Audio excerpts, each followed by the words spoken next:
Robert Haynie. I'm a native of Cincinnati. I went to undergrad, University of Cincinnati. I'm a Bearcat. I graduated with a BS in chemistry, and I came to Cleveland to go to graduate school back in 1967. Case Western Reserve was originally Case Institute of Technology, Western Reserve College, but the year I came up, they were bringing them together. But one of the things that really surprised me was Case Western was in the inner city. The main drag was Euclid Avenue. But what I noticed was there was nobody looked like me on that campus. And so I started asking people around Case Western, where are the minority students? They said, well, we're the Harvard of the Midwest. And, we have such high standards. I said, wait a minute, aren't there high schools here in Cleveland? And they said, well, yeah. I said, well, I went to high school in Cincinnati, and I went to University of Cincinnati. He says, well, we have such different standards. So that was my first entree. This is 1967. So I went through graduate school, never saw anybody look like me, left Cleveland and came back to go to medical school. And when I came back to go to medical school, there were a few more people that looked like me, but none of them were for Cleveland, except one guy, that I ran into. I said, well, we got to get kids from these high schools into this medical school because the number one industry in Northeast Ohio, as we see now, is healthcare. And I said, this 44106, there's no place like this in the world. You've got a world-class university. You walk down the street, you have a world-class orchestra, Also, you have a world-class hospital called University that's next to the medical school. You've got a world-class art museum. All this is walking distance. Then you can walk further down the street and have a world-class called Cleveland Clinic. You can do that under an hour. So I said, look what you have here. You can't do that in LA. You can't do that in Boston. But you're just walking, doing that. I was the dean for student affairs at the med school. And prior to that, the last person of color that came from CMSD, Cleveland Metropolitan School, to Case was Latul Farrell, who came from South, and this was in the 90s.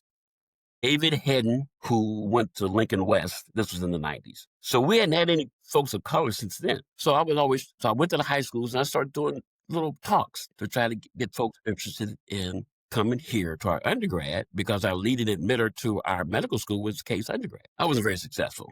Then all of a sudden, Barbara Bird Bennett, the CEO of Cleveland Metropolitan School District, designed specialty schools. And she said, I'm going to make John Hay 3 schools in one. And the way you get in these schools is an application process. The parents have to be involved. There's a lot of stuff you have to do to get in these specialty schools to see if we can take kids from the city of Cleveland and get them into professional schools and undergrad schools. So one of the schools was called Cleveland School of Science and Medicine. So the dean of the med school back in 2006 said, Bob, I want you to go over there and work with those kids at the School of Science and Medicine. Let's get them into Case Med School.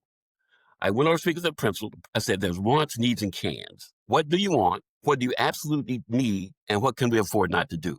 And Eric Gorley said, I can work with you because nobody's ever said that. So we started this partnership. If you want to start pipelines, you got to first build bridges. So I call it bridges before pipelines. I said, so we'll come over here. We'll have your students come to the med school. They'll get to know us. We'll get to know them. And maybe we can cultivate a pipeline.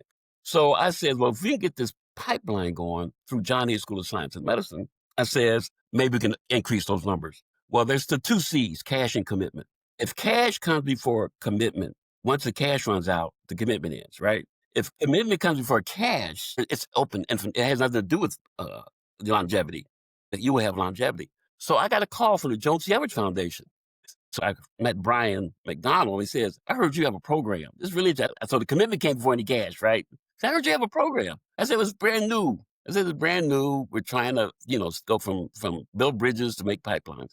He says, if we can get a student from John Hay into Case undergrad, and we can get that student Case undergrad, Case med school, we'll pay for the whole show. I said, you're joking. That's a big package. You're talking about $400,000. He said, no, Jones C. Everett, Mrs. Edwards wanted to go to see what you can do for inner city medical schools, and you got a program. And so lo and behold, over those ensuing years, I had first student was Michelle Ruffin. She came out of John Hay class of 2011, and she graduated in 2020.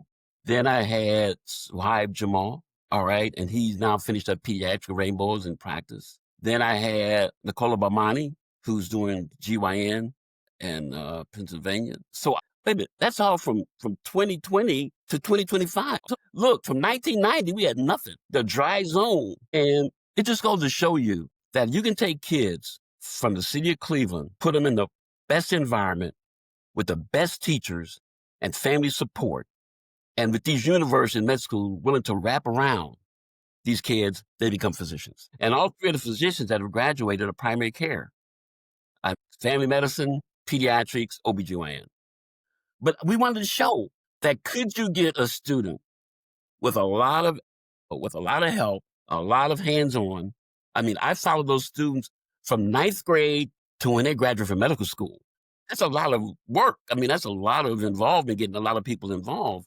It'd be much easier if we could get them earlier to prepare them, particularly with math and reading, particularly with those two things. Students have to be able to do the work before you give them extra work.